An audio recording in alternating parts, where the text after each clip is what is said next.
This is Transqat, a safe space to stand. Transgender issues, queer people, respectful conversations. I'm host Clare McCarthy. Welcome to Transqat.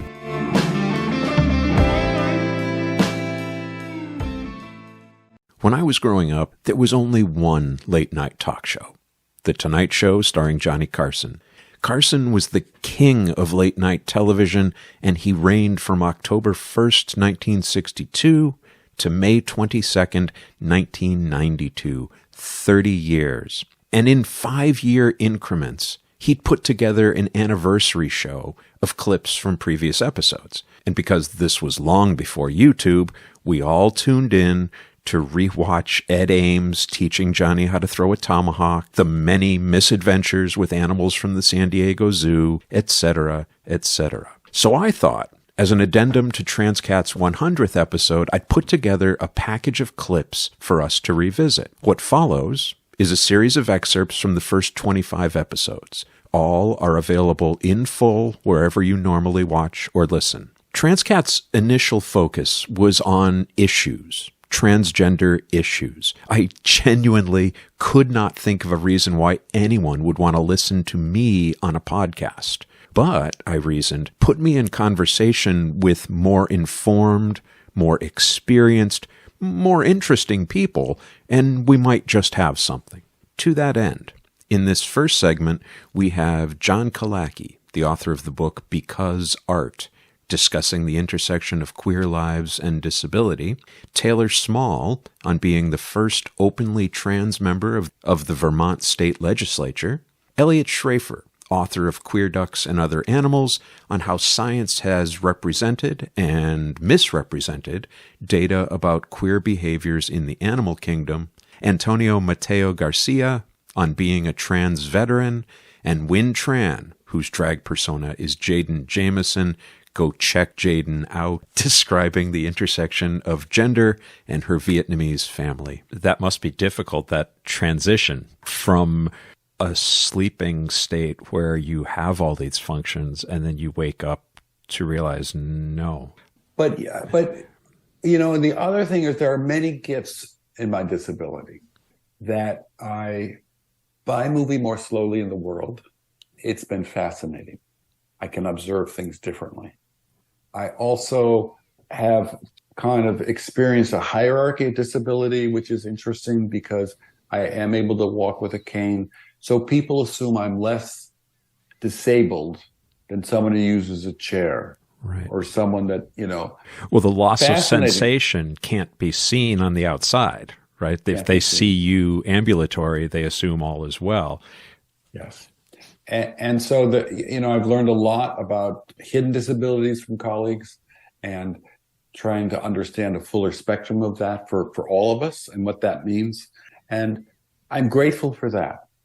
I'm also grateful, I think, in the book, I talk about disability. I talk about artists from the 70s, the culture wars. I talk about a lot of outsider artists. Yes. Which is important to me because that's sort of my aesthetic. And also there's some great queer disabled people that I profile in our book.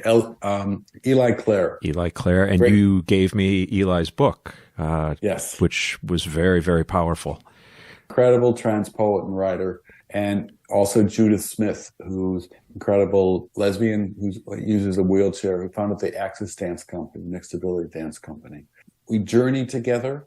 We share things. What was important to me in the other book, Queer Crips, was to tell the story of disability in a way that was honest.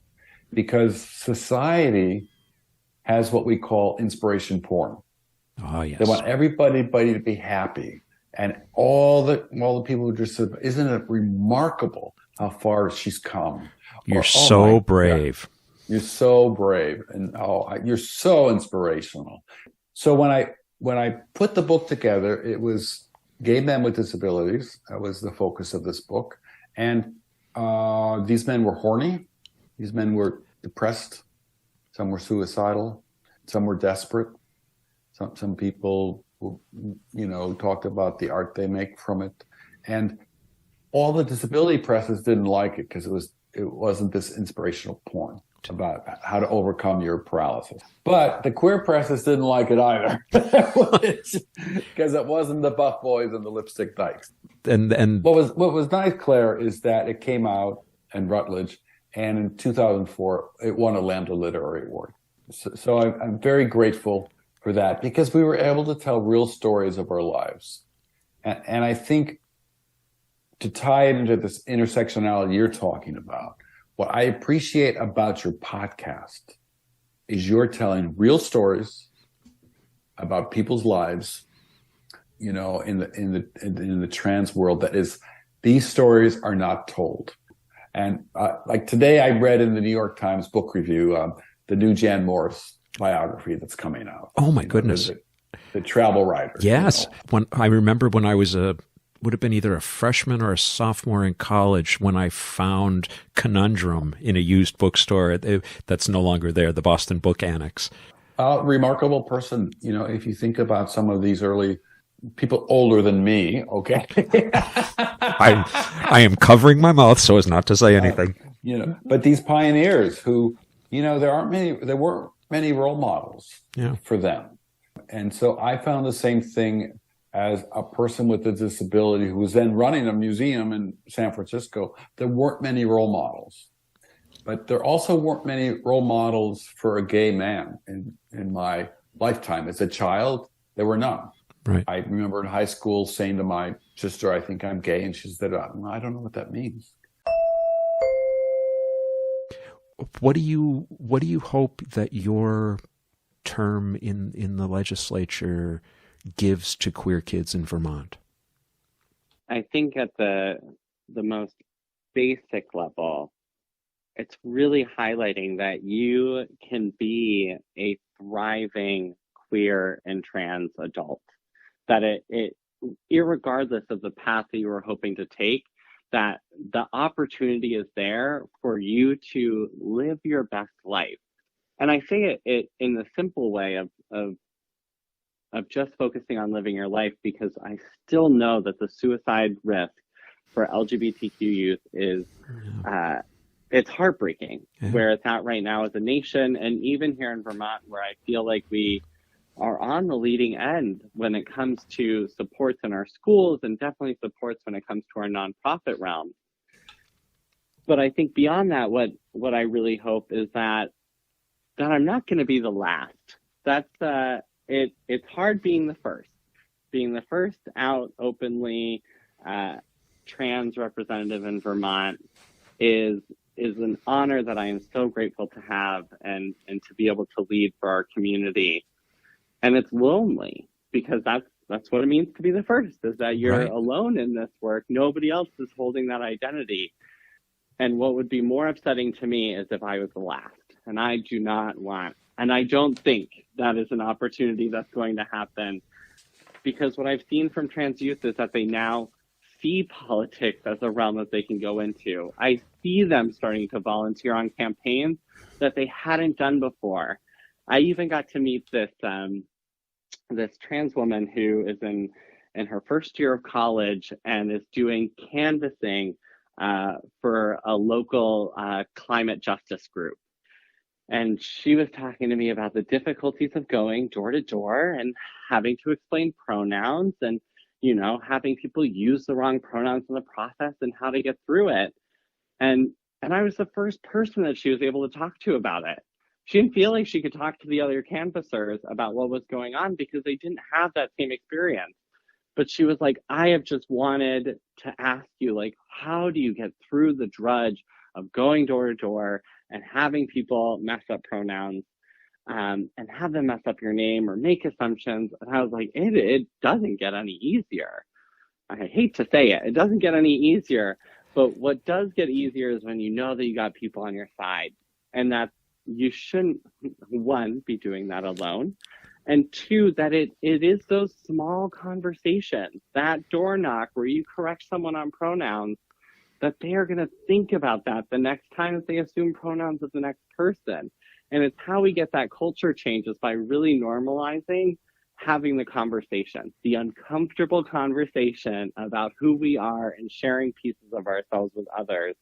that will get us to a point where that future trans woman, non-binary, trans-masculine person who's going out canvassing won't have that question again, because it's just going to be commonplace that we ask about pronouns or that we get to declare who we are, and no one else is making those assumptions for us.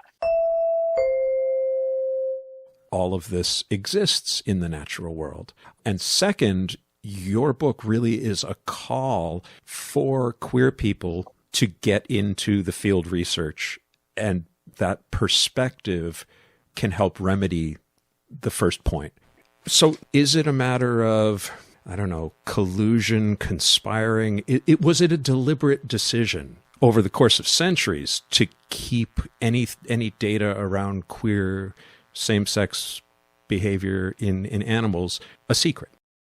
There's two things going on. I think for some individuals, and I'll talk about how this worked out in history, I think it was a conscious, conspiratorial, willful erasure of the witnessed same-sex behavior in animals. I think for most scientists, you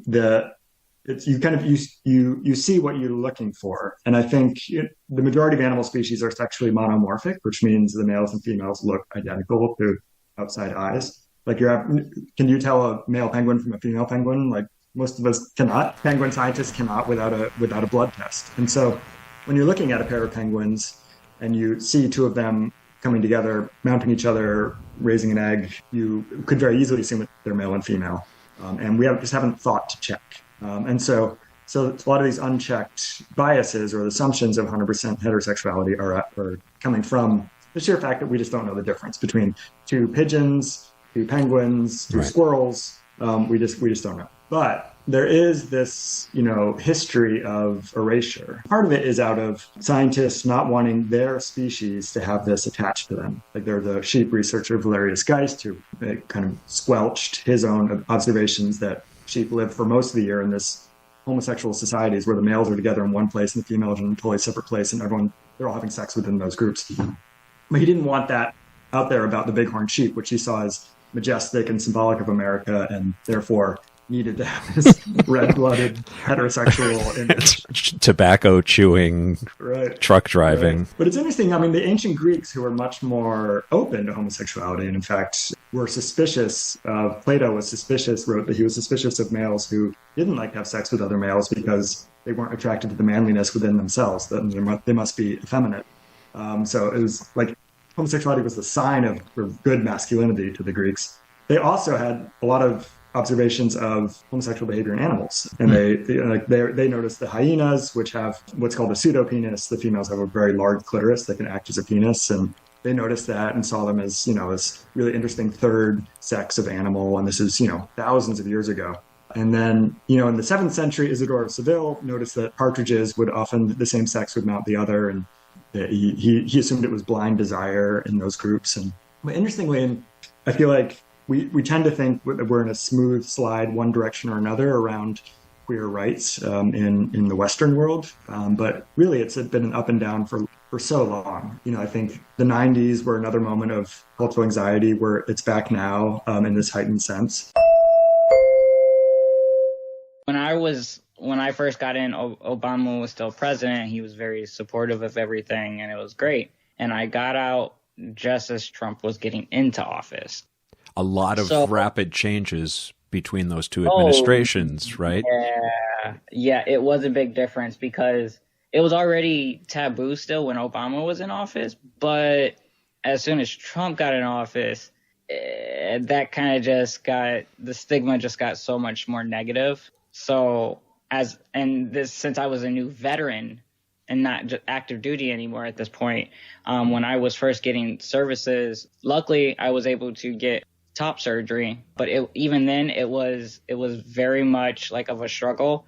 Actually, it's been since that year, which 2018, 2019, I've been trying to actually get just a hysterectomy. Not necessarily, it's like a gender affirming surgery, but it can also have its medical benefits. Yeah, they've been refusing to provide that to me. And I have medical reasons why I should be getting it.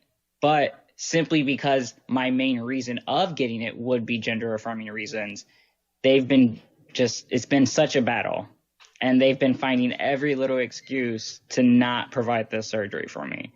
Oh, I'm Even so sorry. as Biden is in office. So, especially with my fellow trans siblings that are veterans. I mean, trust me, we have conversations with even my non-vet trans siblings, especially with all the bills being passed and even just proposed. Because the way I see it, if it's being proposed and especially if it's this close to getting passed, even if it doesn't pass, it will definitely be proposed again, especially if it got close to being passed in the first place. So, it does really, like, especially in the veterans' point of view, it can be quite, like, feeling like hopeless, because you're like, bro, I'm just trying to live my life. Like, I'm just trying to be happy. I'm not trying to disturb anybody. I expect, again, from the veterans' point of view, like, I served the country. Like, I wasn't really expecting, like, a whole lot back, except just fair compensation and benefits.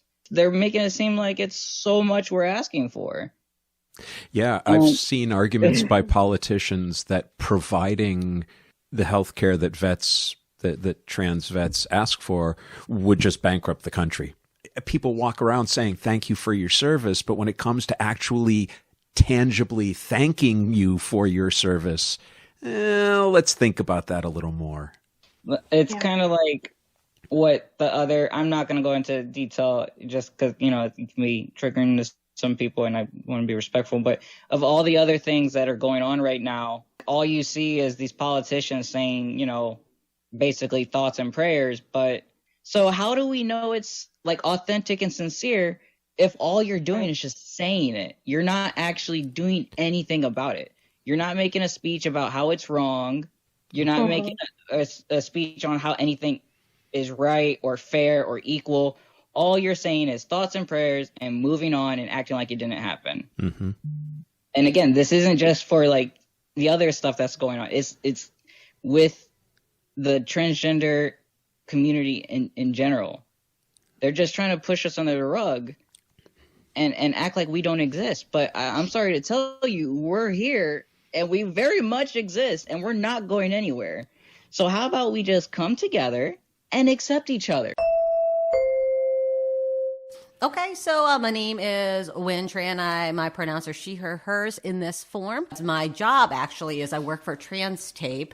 I am the education and outreach coordinator. And if you're not familiar with Transqat, it is gender affirming medical grade adhesive that most people associate with chest binding, but you can also pack and tuck with the product as well. So that's what I do in my regular life. And then my nightlife is I double as a drag king, Jaden Jameson on stage. It's modeled off the name of Jenna Jameson, and I've been in the game for 18 plus years. So she was big when I decided I was going to be a star, and I thought I was going to be hot like Jenna. You were going to be able to ride those coattails. Yeah, and it turned out, I thought I was going to be a stud, but wah, wah, wah. So I've been performing as a drag king for 18 plus years, and I didn't know that drag king things were a thing until when I went to grad school in Ohio. Apparently, Columbus, Ohio is a hotbed of drag, and really? no one would know it, but yes, it is a hotbed for drag. And so I went to grad school in Ohio, and that was at the time where I figured out that I was gay. And so I was trying to find community. And so, of course, back in the day, you go to the gay bars for the community to be with others like yourself. And so drag king shows were a thing there. And that's the first time I realized, like, wow.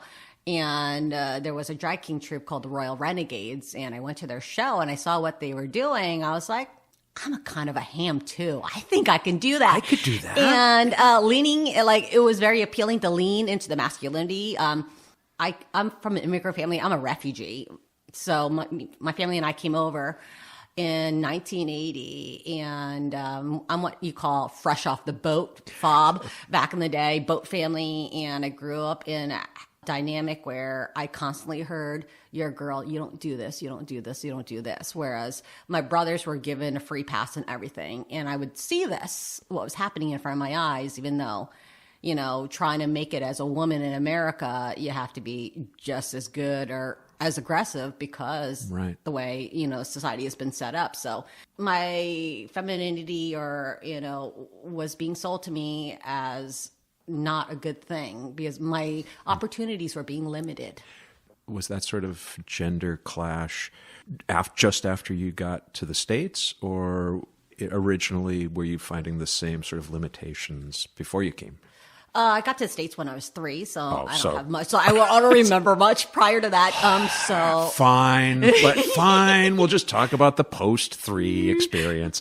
I was struggling under, up to that point, like being limited because I was a woman, and my parents trying to mold me into this traditional subservient passive woman, and I wasn't having any of it. I was quite the tomboy, so I was probably the one that broke the mold. I was 1 out of 7, number 6 in the lineup. So I followed 4 boys in birth order. So anytime they wanted a 5th player in the backyard, I was there. And it's funny, I tell people this story because I'm a public speaker too. So, from the time I could walk, I was chasing my brothers. So by the time we get to the U.S., I start kindergarten.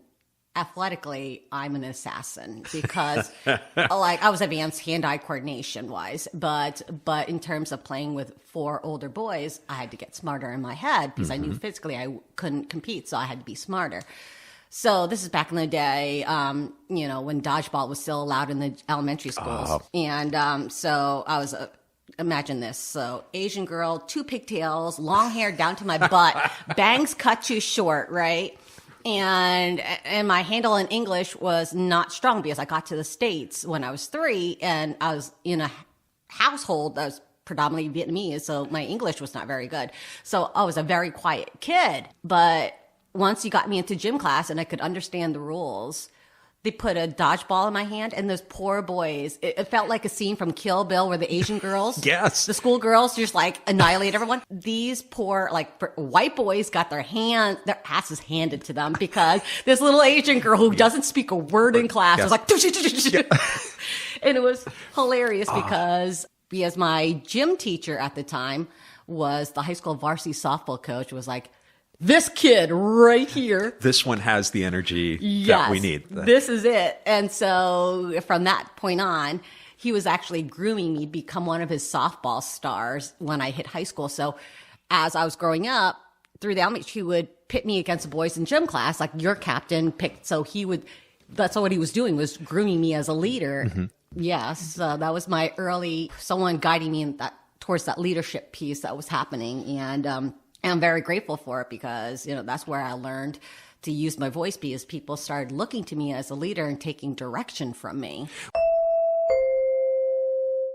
I wanted the show to have recurring themes interwoven through it: healthcare, politics, and faith leaders. One of my earliest conversations was with Rabbi Marcy Bellows of Congregation Beth Shalom Rodfei Zedek.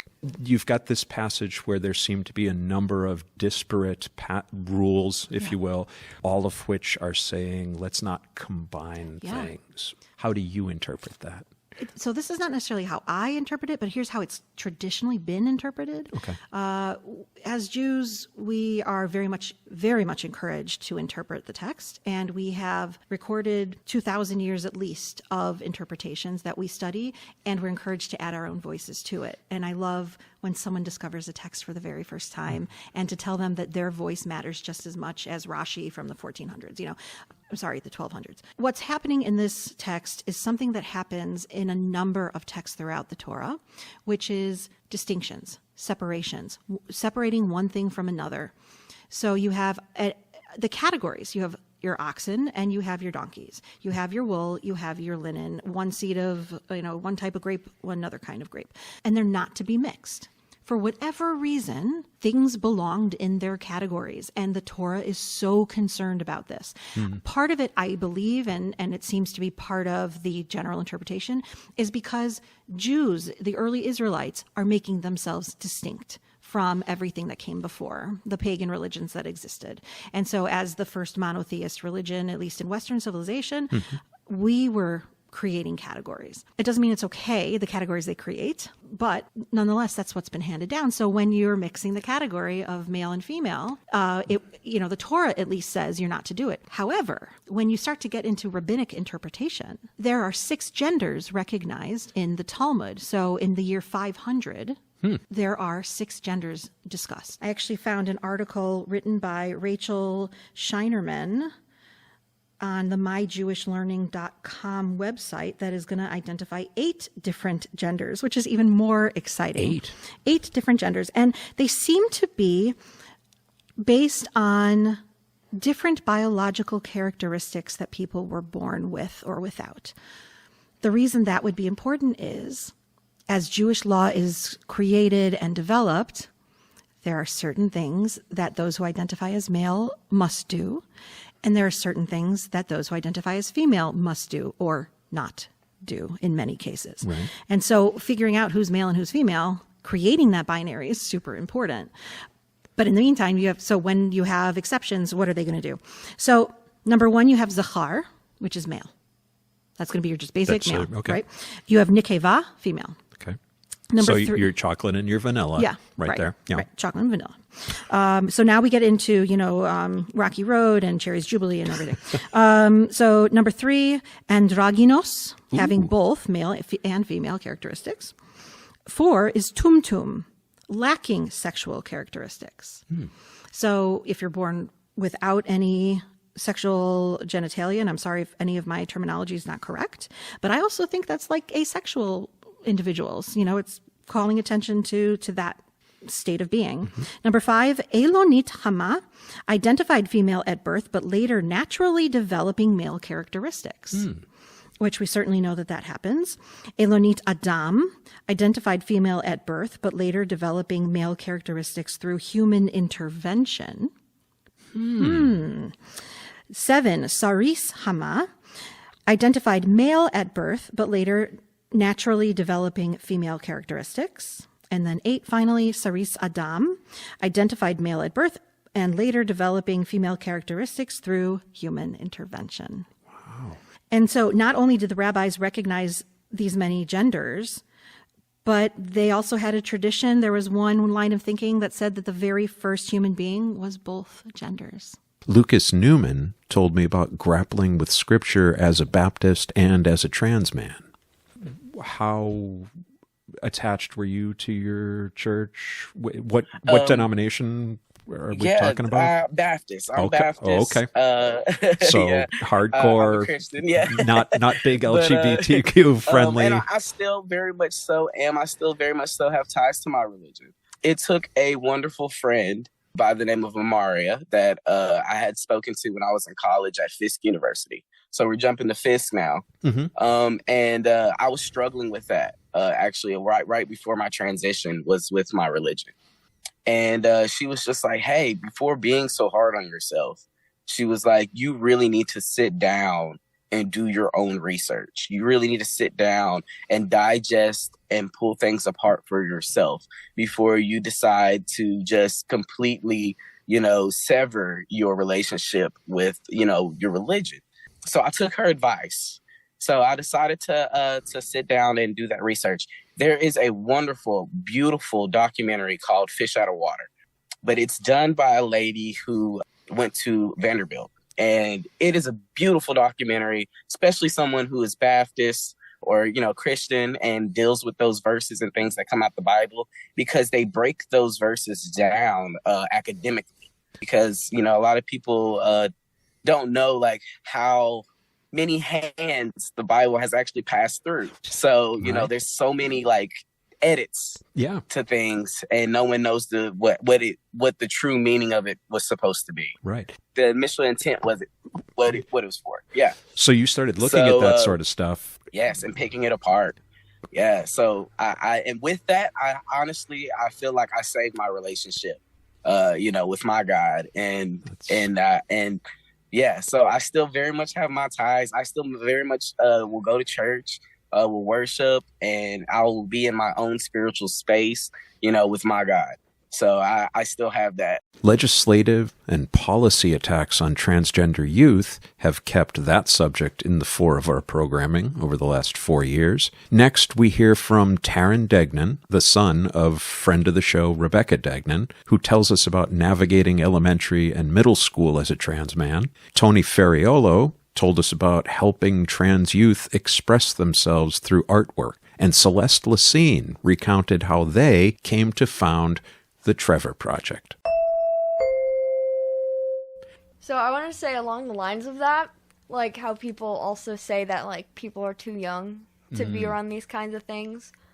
I was listening, well, this was probably not the most appropriate thing for a middle schooler to be listening to, but I listen to Rent a lot. I love Rent. It's such a good show. But knowing about transgender people, for example, like Angel and like gay and lesbian people and like struggles like that didn't take away from my innocence. I was still watching Teenage Mutant Ninja Turtles and picking my nose. I was At the same time?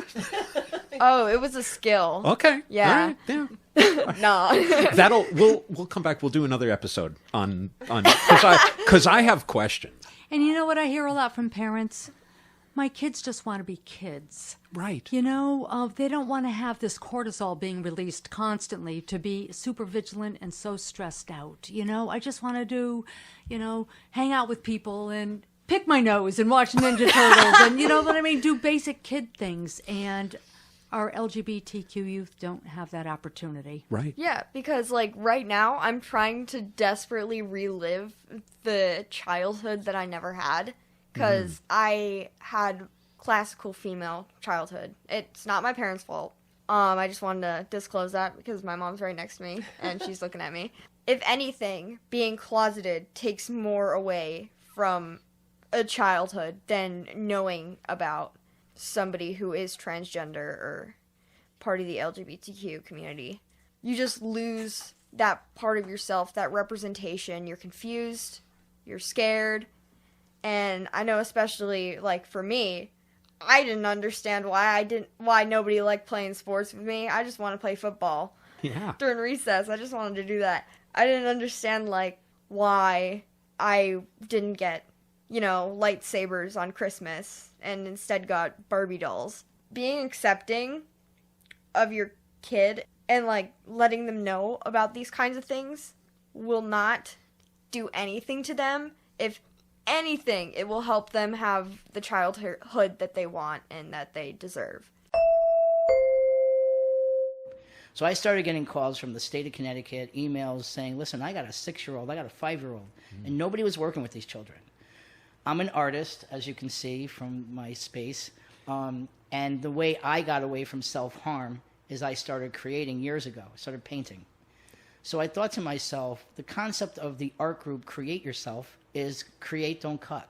That's what happened in my head. I said, I want to create a space where these children can come in, be themselves, and express themselves through art and only talk about gender if somebody brings it up.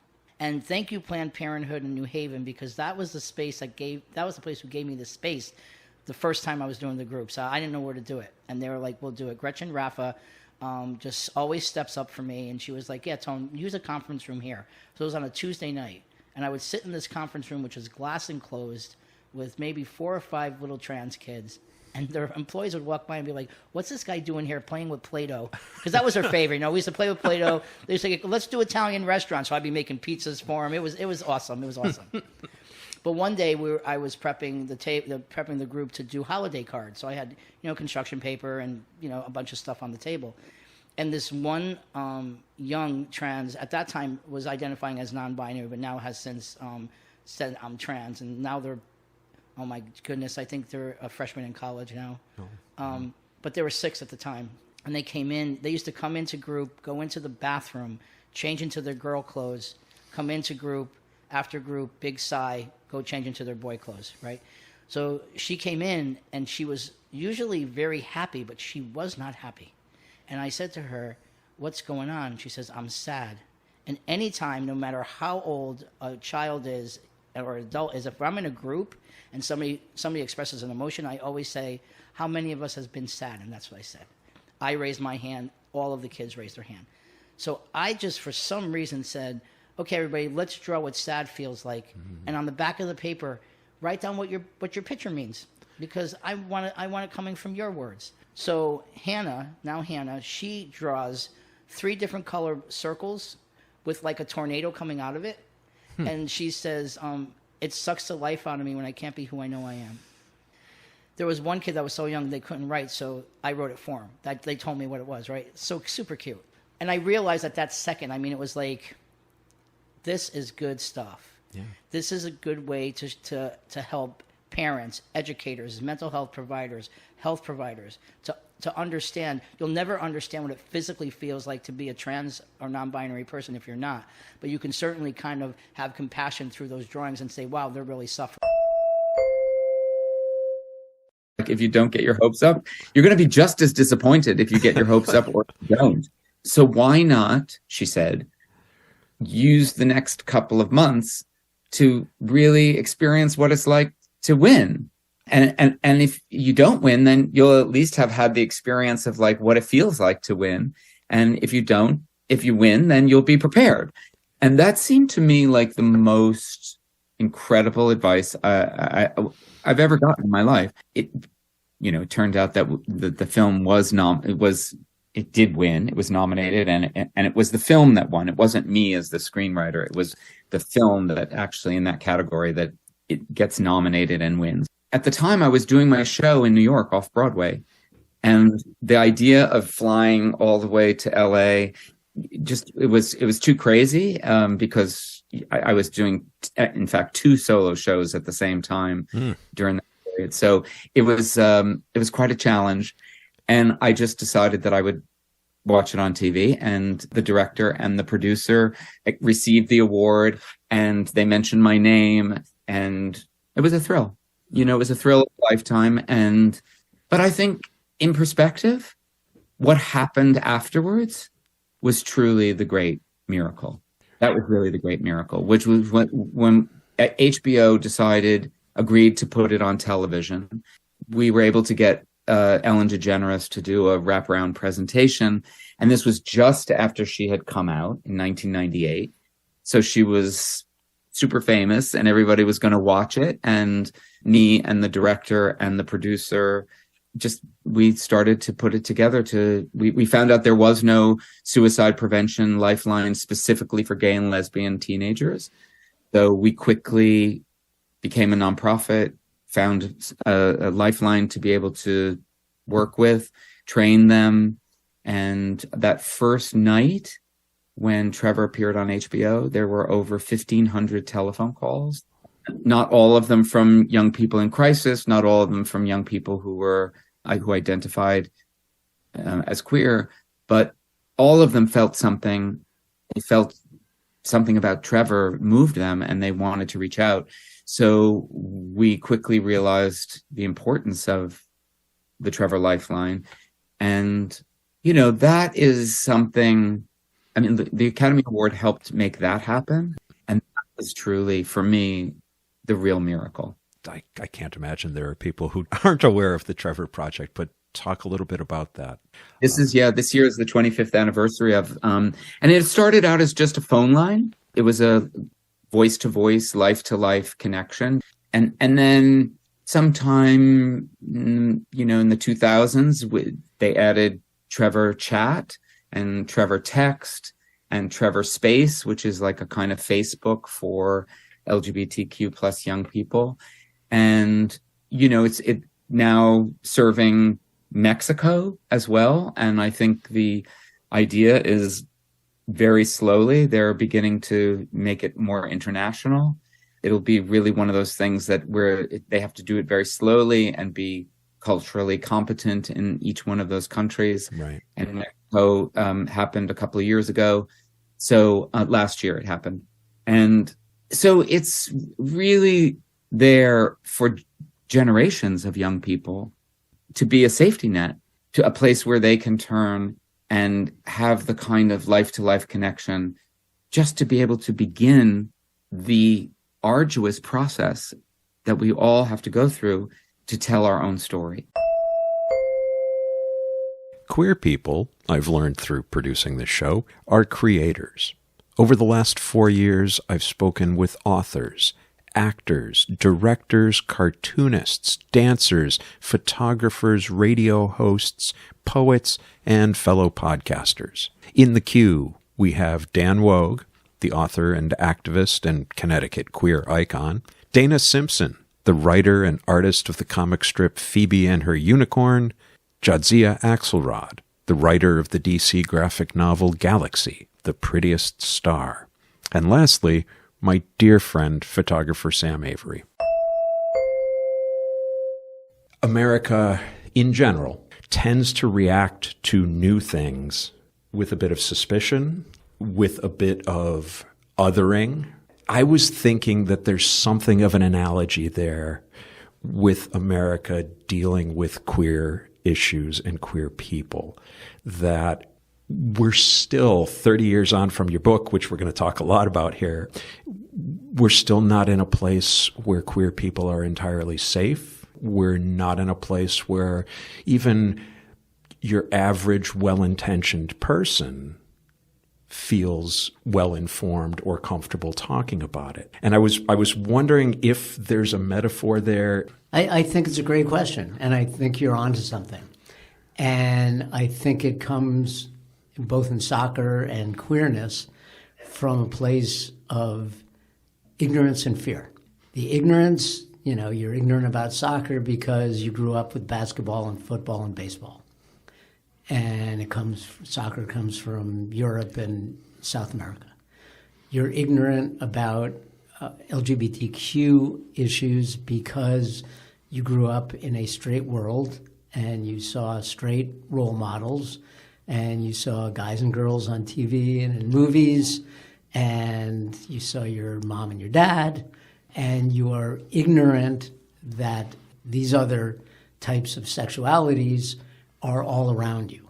There are two ways to respond to that. And one is, oh my God, soccer is a pretty cool sport. Look at that. They're great athletes, and it's wonderful to watch. And I'm going to sit here and appreciate it. And I'm going to sit here and appreciate it. Or I don't want to know anything about it because it's different and they can't use their hands and they're a bunch of soccer fags.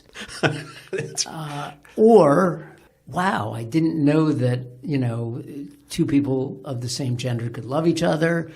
And, oh my God, these two guys moved in next door to me and, they're really interesting people and I'd like to get to know them and I'll invite them to dinner. Or, oh my God, two guys moved in next door to me.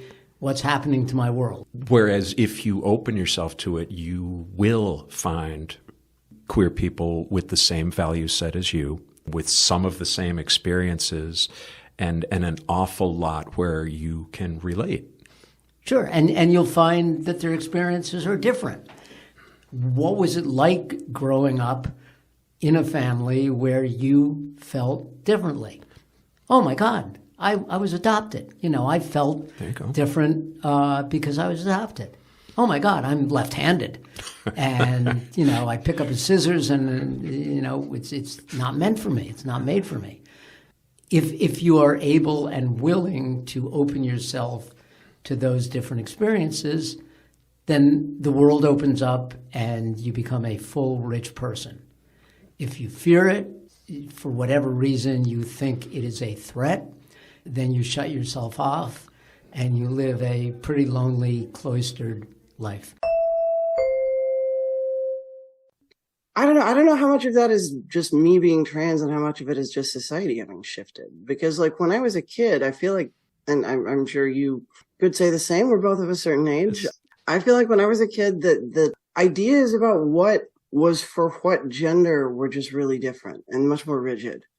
And I feel like, I can draw Max participating in a tea party, or I can give a character Sue's personality, which is sort of burn everything down.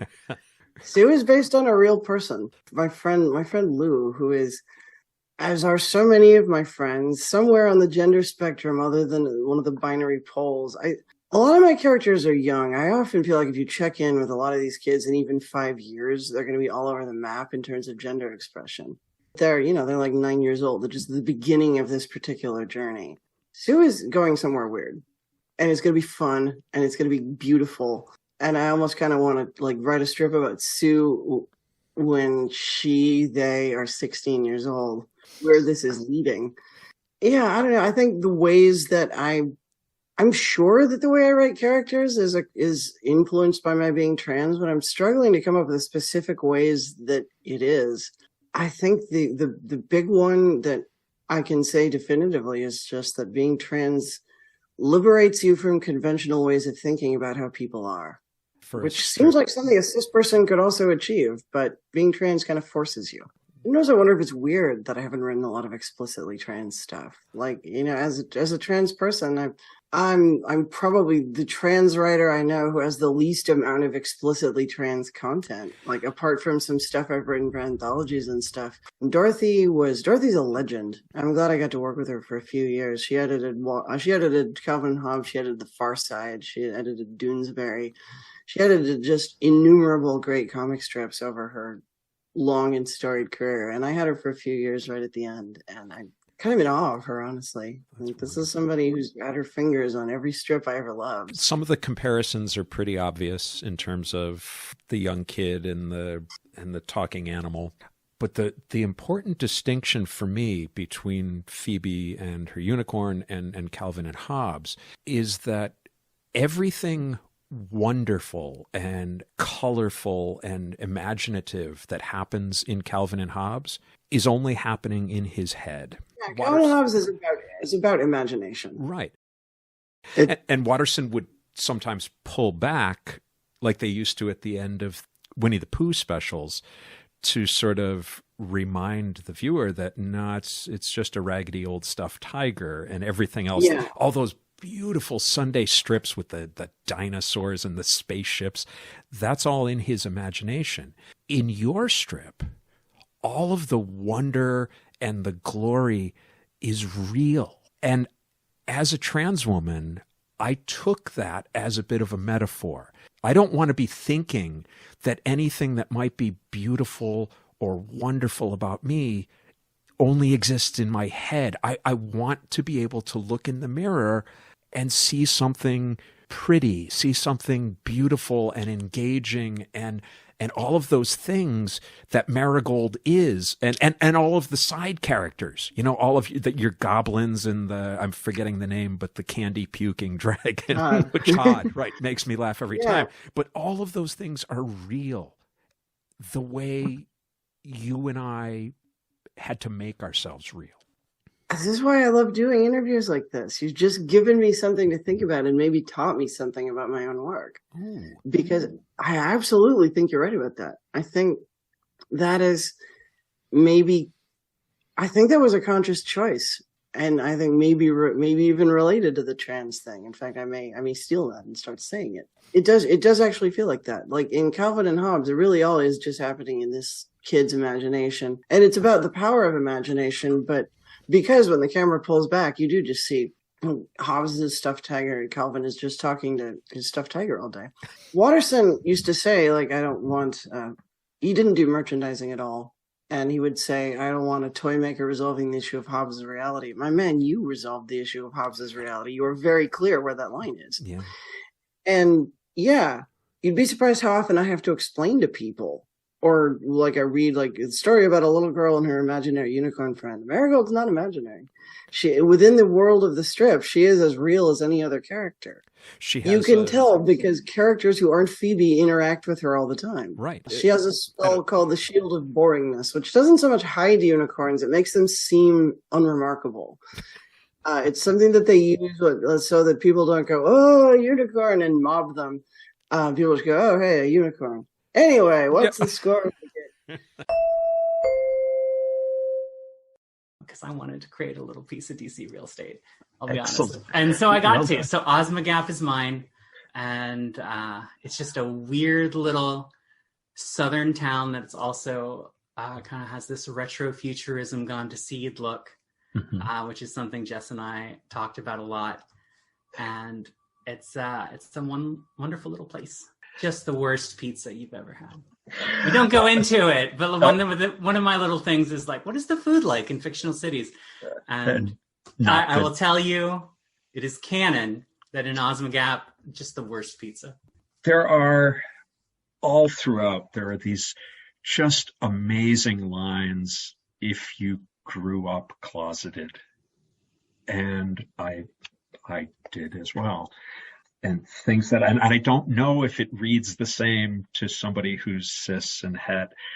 I've been surprised. Like the point of this was to write a trans story, and was to write an explicitly queer and trans story. It is a story about how being trans is beautiful and how queer love is transformative. Like that was the brief I gave myself. But also I wanted to do it like we have seen ourselves in so many stories that aren't about us. And I wanted to flip the script, and I wanted cis people to be able to see themselves in this story and to be able to see this struggle that Taylor goes through and still get something from it. And I've been pleasantly surprised how many cis people have messaged me and be like, I do see this. Because I think the teenage experience is like, I am not the person that everyone thinks I am. Mm-hmm. And I don't know how to get out of that. Like that's who we all are as teenagers. And some of that is small ways, in the sense that I'm ready for more responsibility and everyone still sees me as a kid. And some of it is large ways, like I'm trans and gay and no one knows. And like those are all part of being a teenager. And I think people, this resonates with people. And I'm really glad, like, we could have told a story that was very specifically about a human trans girl and a very realistic transition. And that could have been the focus. And I didn't want to do that because I wanted it to be approachable to lots of different people. And I've been really pleased how many trans masculine people have contacted me, how many non-binary people have contacted me. And I was like, this is my experience. And because we did a sci-fi version of it, they didn't have to get all caught up in the specifics. They could insert themselves into the story, which was the goal. But I specifically do want to focus on queer representation, just because I know, I mean, being a trans photographer, it's definitely a lot easier for one of my clients who is trans to be able to get a photo shoot done by me, just because I know that's a very serious thing for a lot of people.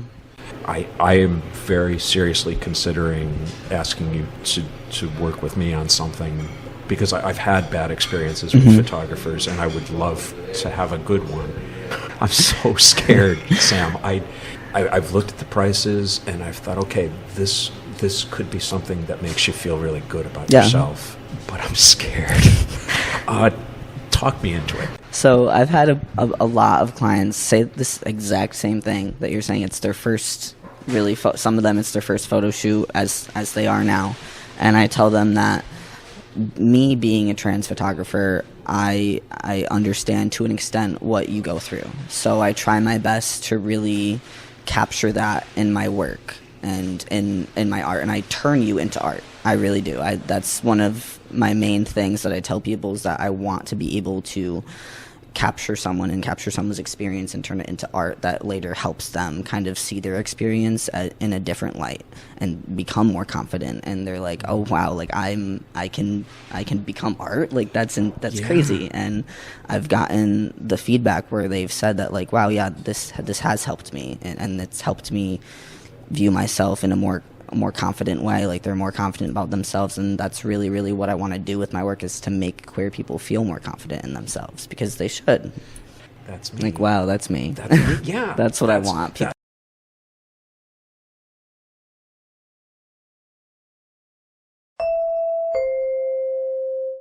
I'd like to end this episode with a little spoken word poetry from Cody Suzuki. I met Cody at First Event in 2023. First Event, if you're not familiar, is an annual conference organized by TCNE, the trans community of New England. Transqat is about open and honest conversations.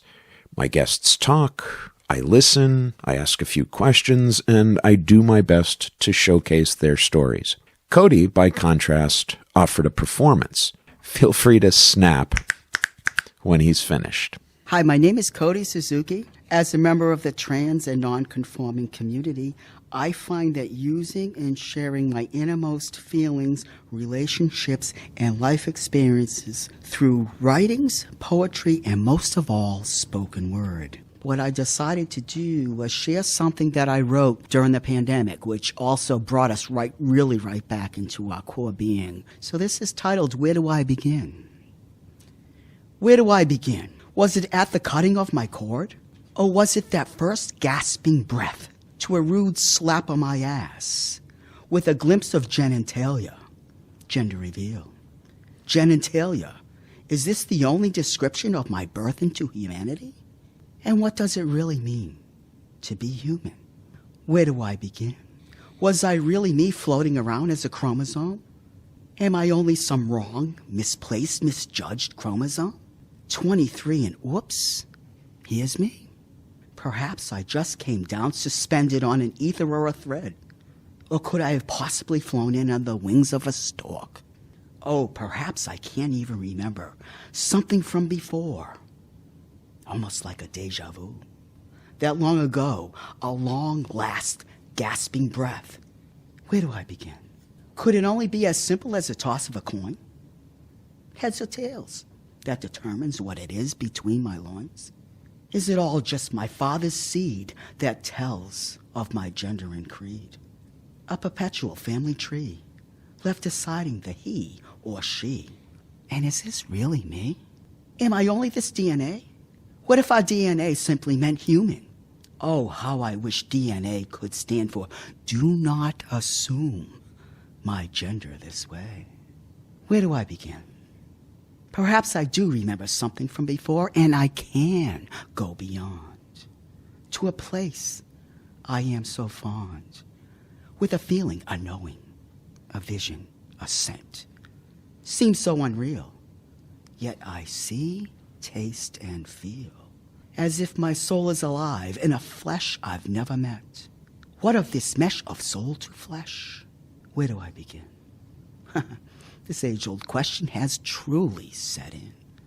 I'm only chipping away at that old set-in stone, and I'm bringing myself to the barest of my bone. Perhaps I am just a soul stuffed into a skin and shell, and it's left for me to chisel and tell, and to live as the one who really does dwell.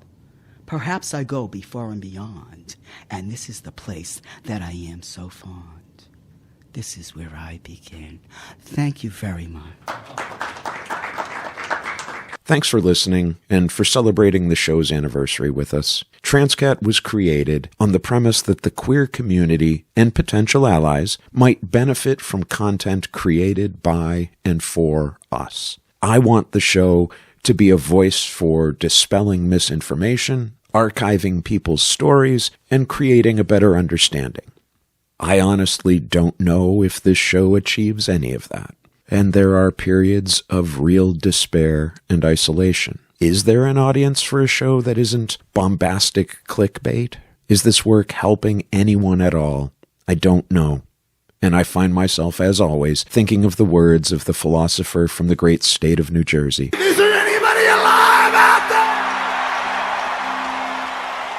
Is there anybody alive out there?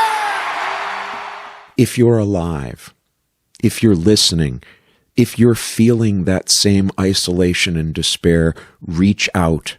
Help us build a listener base online and in person. Consider sponsoring, donating, or supporting the show in some real way because we need it.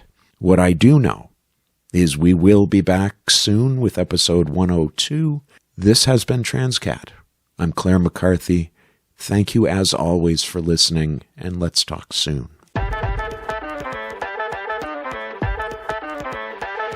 This is Sadie McCarthy. I'm Claire's niece. And you've just been listening to Transqat. It is made by one of my favorite people in the world, Clare McCarthy. Transqat is a production of Transqat Enterprises, LLC. Copyright 2023, all rights reserved. Join us on the web at transqat.com. That's TRANSQAT.com. QAT.com. QAT.com. There you'll find links to Transqat, the blog, writing projects, speaking engagements, and our PayPal donations page. Please consider supporting our mission with your monkeys. Monies. Your monies. Your monies. Not monkeys.